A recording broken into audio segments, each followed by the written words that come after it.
What's going on, guys? It's Ben with liftedimports.com, and I wanted to talk today about something that's pretty common among lifted Subaru owners, and that is, what do you do in order to figure out what your speed is once you have installed a tire with a larger overall diameter than what your vehicle came with from the factory?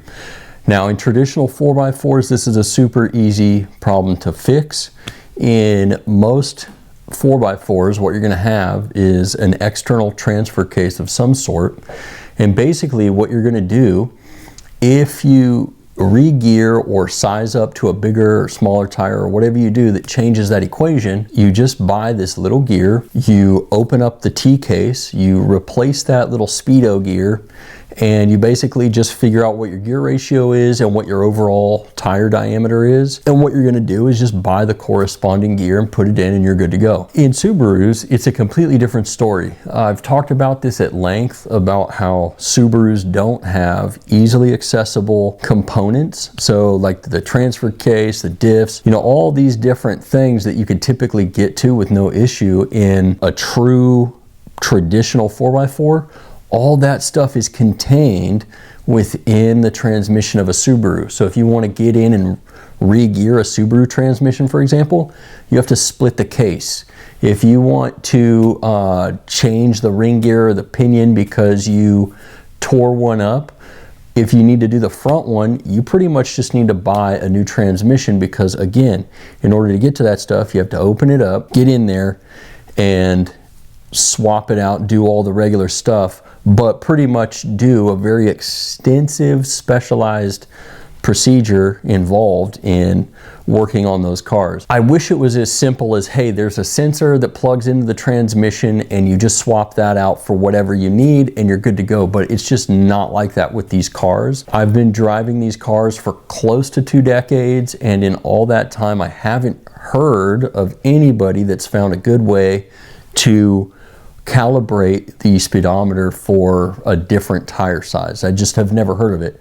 That doesn't mean that it's not out there. That doesn't mean that somebody's not going to come up with it. I just haven't seen it, and I don't know anybody who has a better answer than it's just not a thing for these cars. So what are you going to do when you lift your Subaru and put a bigger tire on it? Well, you're kind of limited. You've got a couple simple options. One option is to just not care about it and hope that there's not going to be a cop out there that's going to give you a ticket for doing 5 over or 7 over or whatever it is when you're, you know, trying to run down the freeway at 75 and it turns out, oh, I was doing 85 or just whatever that happens to be. So you could just choose not to care about it.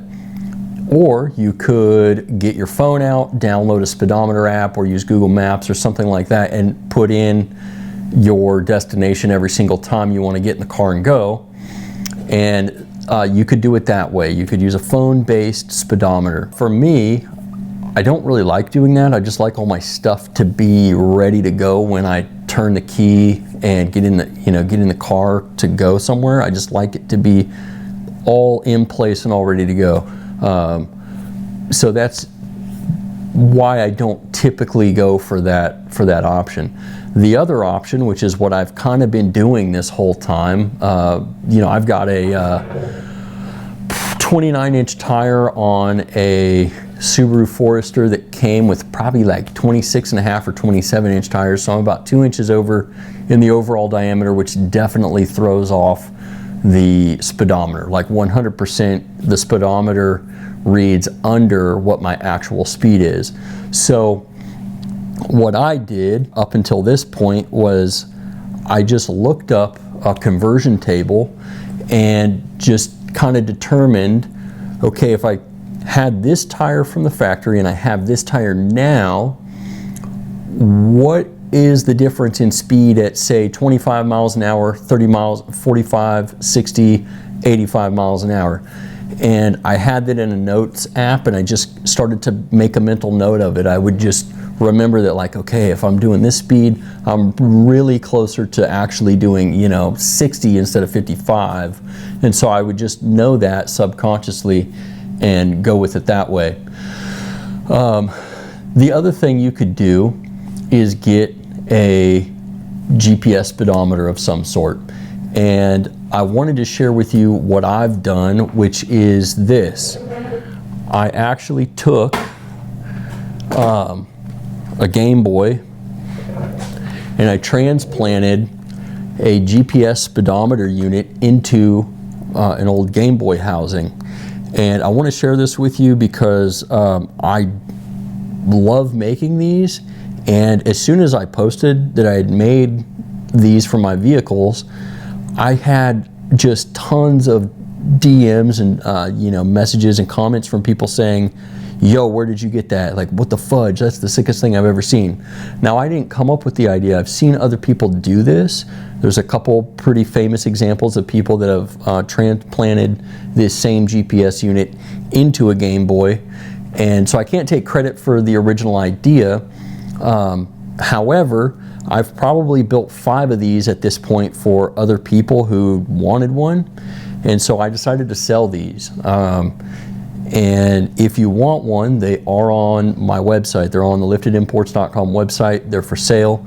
And I want to just make something very clear right now. I do not want you to buy one of these if you feel like the price is high. I have them priced at a level that is just worth it for me. My time is really valuable to me, and so I've priced them accordingly. If you wanted to build one yourself, you can definitely do that. To get all the parts, you're probably looking at, I would say, anywhere from like 45 to 65 bucks, depending on what you buy and where you buy it.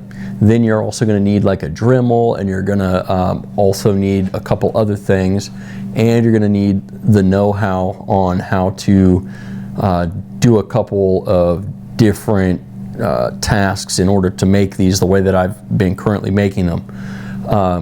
So I just want to get that out there. I'm not trying to make this my full-time job. I'm not trying to get rich. They're priced where they're at, not because I'm trying to sell them to you. I'm just making them available because I've had a ton of interest in them. Now, there are people that sell them for less than me. I've seen some as cheap as like 65, 80 bucks, something like that. But I've also seen them all the way up to like $200. I'm definitely not 200 bucks. That's not what we're doing here. But I want to share some different things about the ones that I've started making. The GPS unit inside that I've transplanted into these, I went in and figured out how to basically utilize the controls and tap into the controls and create jumper wires and connect them into a PCB for the buttons for the Game Boy. So I can still go through and cycle through the different features of these GPS units, because what I do is I actually solder the connections for the buttons on the unit to the Game Boy circuit board, and it gives me the ability to calibrate the unit correctly. It gives me the ability to cycle through the brightness settings, gives me the ability to like set the clock and all the different things. So that's one thing that I'm doing with these that I didn't see a lot of other people doing. The other thing is the ones that I've been making, they retain the suction cup mounting option here, and I noticed that a lot of people, they cut these off, and I don't know why they're doing that. They cut them off, and if you cut it off, then you got to find like a phone mount or something that you can hold it with, which is kind of tough. But I just want to share these with you. If you want one, you add it to your cart, and I'll order the parts and get it cooking for you.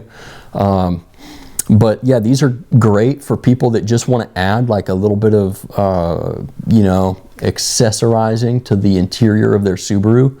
I've got some colors that I'm working on that actually complement some of the factory Subaru paint codes.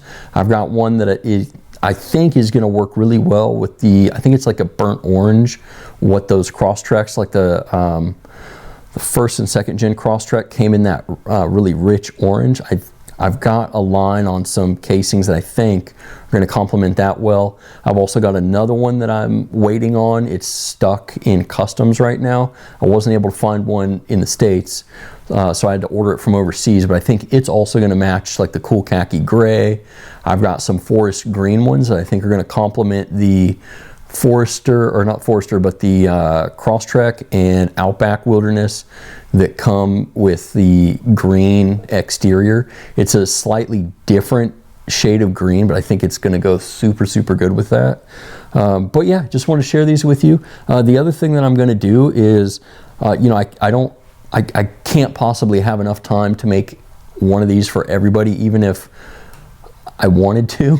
I'm a busy dude. I work full time in the medical industry. I've got my hands in so many different things. So what I'm going to do is I'm also going to make a tutorial on how to build these and what parts you need to buy. I'll create an article so that if you don't want to pay me to build you one, you can absolutely do it yourself, and I'll go through that process once I feel like I have the different steps down in a way that I think will show the process accurately on camera. And then I just, again, you know, I'm pretty busy, and it does take a little bit of time to film videos like that. But I am going to do that as well, so that if you want to make your own, you definitely can. I don't have any problem sharing the information on what I figured out on how to do this.